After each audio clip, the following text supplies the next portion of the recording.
Once I get that all set, I got the lip made, I got the wiring all done, I use a 2-part epoxy. Now this is a 60-minute epoxy. I use this because it's slow reacting. It allows me enough work time. I can mix a batch of it and actually make 3, 4, 5 lures at once, rather than the 5-minute epoxy where if I mix some, I better have at least 1 lure done within a couple minutes before it starts to thicken. So I use the 60-minute epoxy just for the simple fact that I can get more lures done at once. After I get everything glued in, I let it sit for about 5 or 6 hours just to make sure it's all good and dried. I use this to fill the holes, and this is wood filler. It's just a putty type material. I use a popsicle stick or whatever I've got on hand to actually start to cram it down into this slit that I've made. And any type of spot where you may have messed up and taken too much wood off or anything like that, you can actually fill those spots in. And once it dries, normally about an hour, you can go through with a medium grit and a low grit sandpaper and actually sand it off. And you want to go as low grit of a sandpaper as you can at this point, because now you're almost ready for painting. Once you get to that point, you're going to end up with this. These are 3 lures that I had actually just primed this morning. I got one with a deep diving bill, and I got 2 standard crankbaits. These have the wood filler in the center. It's all been sanded down nice and smooth, and then I primed it.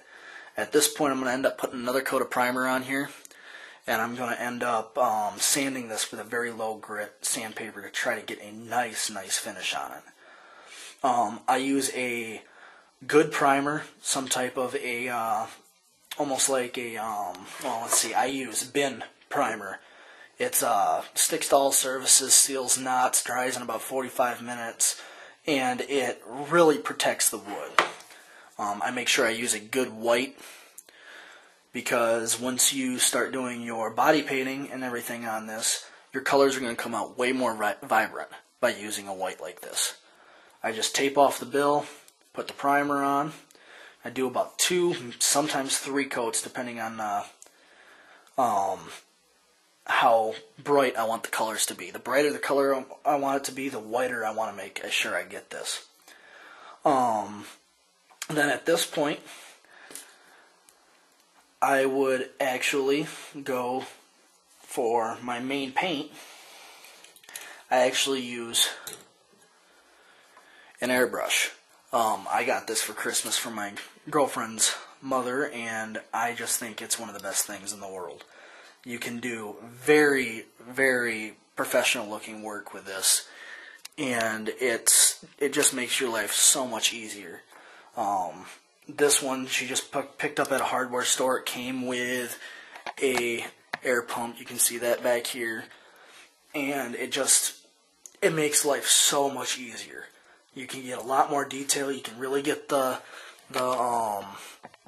stream down really fine and get your really fine little marks and everything into it. And you can actually put templates over top of your finished lures to get the specific design that you actually want. So I've got to paint these ones yet, and I'll make another video and put it on YouTube. Thanks for watching.